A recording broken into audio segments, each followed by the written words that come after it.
अस्सलाम वालेकुम dear students, कैसे हैं आप सब। उम्मीद करती हूँ सब खैरियत से होंगे। और माजरत मेरी तरफ से, इतना ज़्यादा वीडियोस में गैप आ गया, कुछ एडमिशन्स के मसाइल चल रहे थे, कुछ एमफिल के कुछ सुपरवाइजर्स और ये सब चीज़ें इतनी ज़्यादा मैसअप हुई हुई थी कि मैं वीडियो नहीं बना पा रही थी। तो उसके लिए माजरत, लेकिन इतने ज़्यादा कमेंट्स आपके वीडियोस पर आ रहे थे, इतने ज़्यादा क्वेश्चंस थे आप लोगों के, मैं साथ साथ आंसर भी कर रही थी, लेकिन कुछ इस तरह के कमेंट्स थे जिसको मैं सिर्फ एक रिप्लाई में या एक आंसर में उसको नहीं कवर अप कर पा रही थी। तो मैंने सोचा कि मैं आपके लिए एक प्रॉपर वीडियो बनाती हूँ जिसमें आज इस सेशन में हम आपके सारे सवालों के जवाब देंगे। कहाँ पे यूनिवर्सिटी, एमफिल, हर एक चीज़ के बारे में जो आप लोगों के क्वेश्चन हैं, जैसे कि एमफिल के बारे में क्वेश्चन है और बहुत सी चीज़ों के बारे में क्वेश्चन है, हर एक चीज़ को आज हम क्लियर करते हैं। ओके जी, हमारे पास जो फर्स्ट कमेंट है, जो फर्स्ट आप लोगों का क्वेश्चन है वो ये है कि एमफिल के बारे में, एमफिल का मेरिट क्या होता है, कितना जीपीए रिक्वायर्ड है और प्रिपरेशन कैसे कर सकते हैं टेस्ट की। बहुत इंपॉर्टेंट क्वेश्चन है। मैं बल्कि ये सोच रही थी कि मैं आप लोगों के लिए एमफिल के बारे में प्रॉपर एक वीडियो बनाऊं, लेकिन अब आप लोगों के क्वेश्चंस हैं तो हम क्वेश्चन आंसर के थ्रू ही इसको क्लियर कर लेते हैं। अच्छा, सबसे पहली चीज़ ये है कि यूआस में अगर आप एमफिल करना चाहते हैं तो it is a best and good option. ठीक है, अगर आप माइक्रोबायोलॉजी डिपार्टमेंट में जाते हैं तो भी अच्छा ऑप्शन है, पैथोलॉजी डिपार्टमेंट में जाते हैं तो भी अच्छा ऑप्शन है, बायोटेक्नोलॉजी भी है, बायोकेमिस्ट्री भी है, इन सब में अच्छा ऑप्शन है आपके पास। ठीक है। अच्छा, अब सबसे पहली चीज़ ये होती है कि मेरिट क्या होता है। डिपार्टमेंट टू डिपार्टमेंट चेंज होता है। सबसे पहले अगर मैं बात करती हूँ आप लोगों को माइक्रोबायोलॉजी डिपार्टमेंट के बारे में, देखो माइक्रोबायोलॉजी डिपार्टमेंट है ना, वो आप समझ लें कि ओवरऑल आपके पास एक डिपार्टमेंट आ जाता है जिसमें एमएलटी वाले भी आ रहे होते हैं, डीवीएम वाले भी आ रहे होते हैं, पैथोलॉजी वाले भी उसमें आ जाते हैं। तो बेसिकली वो एक जनरल सा बन जाता है और माइक्रोबायोलॉजी वाले भी ऑब्वियसली उसी में आ रहे होते हैं। तो बेसिकली जो जितने भी ज़्यादा स्टूडेंट्स हैं वो ज़्यादातर माइक्रोबायोलॉजी के लिए आ रहे होते हैं, तो उसका मेरिट भी हाई होता है, उसका टेस्ट भी थोड़ा टफ होता है और उसके लिए तैयारी भी आपको बहुत अच्छी करनी पड़ती है, तो उसका मेरिट आपको गेन करना थोड़ा सा मुश्किल होता है। ठीक है, एज कम्पेयर टू पैथोलॉजी जो डिपार्टमेंट होता है, पैथोलॉजी डिपार्टमेंट में आपके पास सेकंड वाले पे आ जाता है। ठीक है, पैथोलॉजी डिपार्टमेंट में भी आपको ऑब्वियसली तैयारी तो करनी पड़ेगी, लेकिन मेरिट इसका थोड़ा सा नॉर्मल होता है और एमसीक्यूज भी थोड़े इजी होते हैं, आप इजीली क्लियर कर सकते हैं।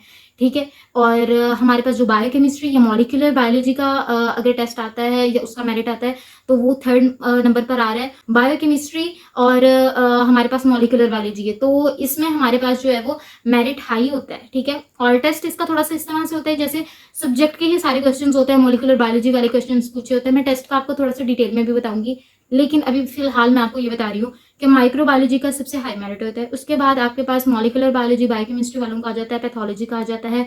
ठीक है, और उसके बाद फिर आपके पास बाकी डिपार्टमेंट्स आते हैं, जैसे न्यूट्रिशन आ जाती हैं और फिशरी का आ जाता है, वन हेल्थ वालों का आ जाता है। तो ये सब जो है फिर उसके बाद दूसरी चीज़ होगी है कि आपका जो टेस्ट होता है वो टेस्ट किस तरह का होता है। देखिए, सबसे पहली चीज़ है कि आपने टेस्ट की प्रिपरेशन करनी कैसे है।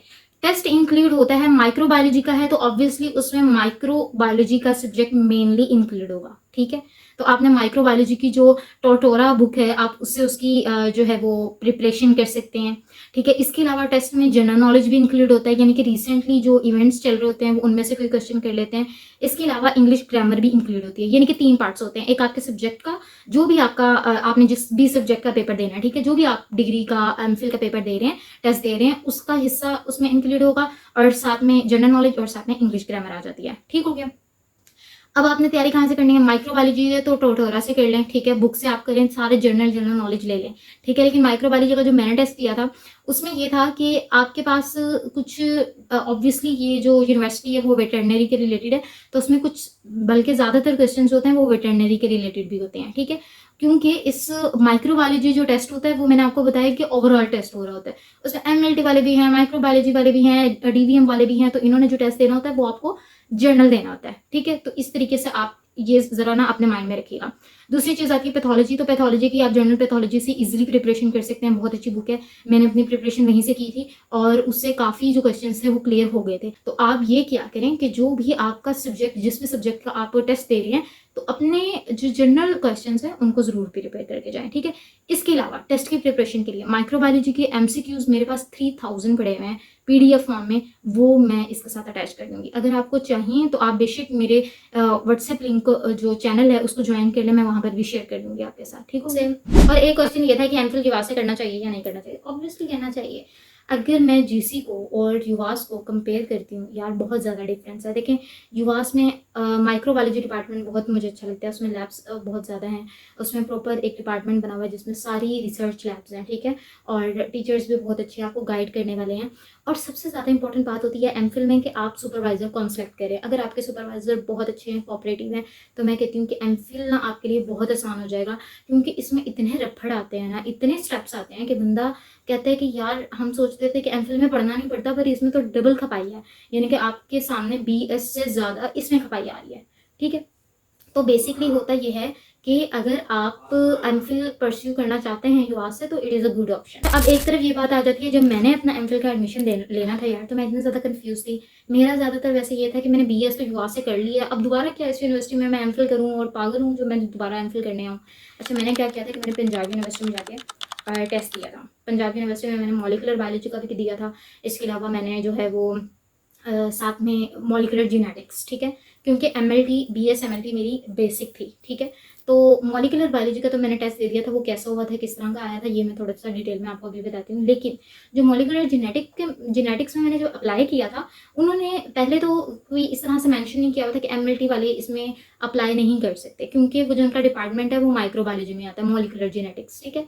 तो उन्होंने पहले तो इसमें नहीं बताया था कि एमएलटी वाले इसमें अप्लाई नहीं कर सकते, इन एलिजिबल है। लेकिन जब हमने फॉर्म फिल करवा दिया, उसकी फीस दे दी है, और फिर उसके बाद वो हमें जी उन्होंने प्रॉपर एक ईमेल हर स्टूडेंट को सेंड की है जिसमें सब स्टूडेंट्स के नेम थे। इस दफ़ा भी उन्होंने यही किया, उन्होंने क्या किया कि एमएलटी वाले जितने भी थे मोलिकुलर जेनेटिक्स में इन एलिजिबल कर दिए, उन सबको ईमेल सेंड कर दिए। अब इस चीज़ से इतने ज़्यादा वो पैसे कमाते हैं कि इंतहा नहीं है। मतलब वो पहले क्लियर नहीं करेंगे कि एमएलटी वाले इसके लिए एलिजिबल नहीं है, यानी कि उनके हवाले से, वरना तो मोलिकुलर जेनेटिक्स की अगर हम बात करते हैं या फिर हम माइक्रोबायोलॉजी की बात करते हैं, एमएलटी वाले इसमें अप्लाई कर सकते हैं, कोई मसला नहीं है। लेकिन पीयू वालों ने इसको इन एलिजिबल कहा हुआ है, ठीक है। तो आप भी आगे सोच समझ के कीजिएगा, पैसे बर्बाद मत कीजिएगा।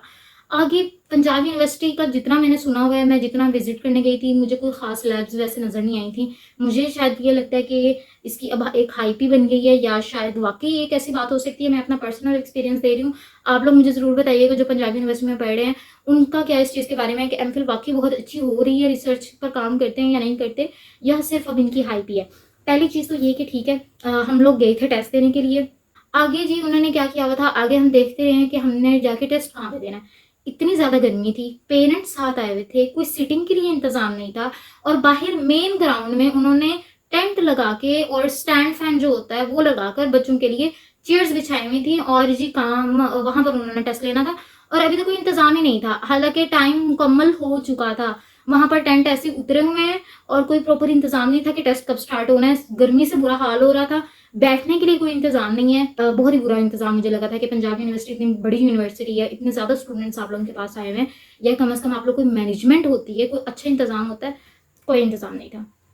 खैर 1.5 घंटे बाद, तकरीबन टाइम गुजरने के 1.5 घंटे बाद जी उन्होंने रोल नंबर वाइज बिठाना शुरू किया है। अब जब टेस्ट आया है तो टेस्ट में ऑलमोस्ट 100 एमसीक्यूज थे, मुझे अब कंफर्म याद नहीं है, लेकिन 100 एमसीक्यूज थे उसमें। और उसमें उन्होंने क्या किया हुआ था कि जो सब्जेक्ट का जो सब्जेक्ट के रिलेटेड एमसीक्यूज होते हैं वो 80% होते हैं, एनालिटिकल क्वेश्चंस भी होते हैं। अच्छा जी, तो अब टेस्ट में क्या होता है कि आपके जो सब्जेक्ट के एमसीक्यूज होते हैं वो 80% होते हैं, एनालिटिकल क्वेश्चंस होते हैं, और इसके अलावा हमारे पास जो है वो जनरल नॉलेज, और साथ में ग्रामर, इंग्लिश ग्रामर भी बहुत ज़्यादा होती है। इस तरह से उन्होंने क्वेश्चन दिए होते हैं, ठीक है। अब टेस्ट तो जैसे तैसे पार हो जाता है और मार्क्स भी आते हैं। आपके अगर अच्छे मार्क्स आ गए तो वेल एंड गुड, बहुत अच्छी चीज़ है। फिर उसके बाद आता है इंटरव्यू। इंटरव्यू के लिए ऑलमोस्ट 1 वीक बाद ही आई थिंक था, या 2 वीक्स बाद था, ये मुझे कंफर्म नहीं है। आई थिंक 1 वीक लेटर ही था इंटरव्यू, वो आपको डेट पहले ही बता देते हैं, ठीक है। इंटरव्यू के लिए जिस दिन गए हैं तो उन्होंने आपके जो डॉक्यूमेंट्स मंगवाए होते हैं वो देखते हैं, और अच्छा कुछ पॉइंट्स में इन्होंने डिवाइड किया होता है। उसमें आपके एफएससी के मैट्रिक के मार्क्स के पॉइंट्स होते हैं। पॉइंट्स मतलब ये कि आई थिंक 5 में से आई थिंक उसमें मार्क्स दिए होते हैं उन्होंने, तो वो मैट्रिक के पॉइंट मार्क्स ऐड करते हैं, वो एफएससी के पॉइंट के मार्क्स ऐड करते हैं। और इसके अलावा और आपसे ये पूछा जाता है कि आपने रिसर्च की थी बीएस में कि नहीं। अगर आपने रिसर्च की होती है तो उसके पॉइंट ऐड कर देते हैं, अगर आपने नहीं की होती तो नहीं ऐड करते।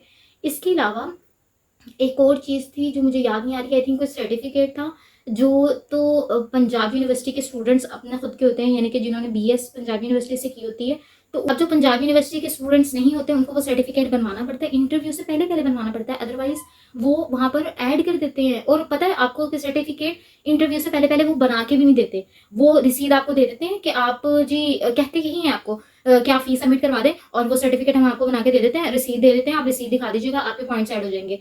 लेकिन जब इंटरव्यू में मैंने रिसीद उन्हें दिखाई है कि ये मेरी रिसीद है और अभी बनेगा, उन्होंने कहा है कि बन जाएगा बाद में, तो उन्होंने उसके पॉइंट्स नहीं ऐड किए, उन्होंने यही लिखा कि इसका जो सर्टिफिकेट है वो नहीं बना हुआ। तो उनके यानी कि मेरे रिसर्च नहीं थी, इंटर्नशिप थी, तो उसके मार्क्स मेरे डिडक्ट हो गए। फिर उसके बाद मैं पंजाब यूनिवर्सिटी की स्टूडेंट नहीं हूँ, इसके मार्क्स डिडक्ट हो गए। वो सर्टिफिकेट की सिर्फ रसीद थी, मेरे पास सर्टिफिकेट नहीं था, तो उसके मार्क्स डिडक्ट हो गए। ठीक है, ये आपका इंटरव्यू से पहले ही सिस्टम चल रहा होता है, यानी कि अभी आपने इंटरव्यू देने जाना है तो उससे पहले ही वहाँ पर बैठी होंगी एमफिल के स्टूडेंट्स, वो ये काम कर रही होती हैं। ठीक है, आपको बारी बारी बुलाते हैं। और फिर उसके बाद खैर मेरी बारी आई इंटरव्यू देने के। इंटरव्यू में उन्होंने मुझसे यही पूछा कि आपकी जो BS की थी उसमें रिसर्च थी या नहीं थी। मैंने करी रिसर्च नहीं थी, लेकिन इंटर्नशिप्स मैंने की हुई हैं, चौथाई में भी की हुई हैं, शौकत खाना में भी की हुई है, और फलाना फलाना ये सब चीज़ें। उन्होंने कहा नहीं, हमें तो रिसर्च ही चाहिए, रिसर्च आपकी अच्छी होनी चाहिए थी, जो कि नहीं है।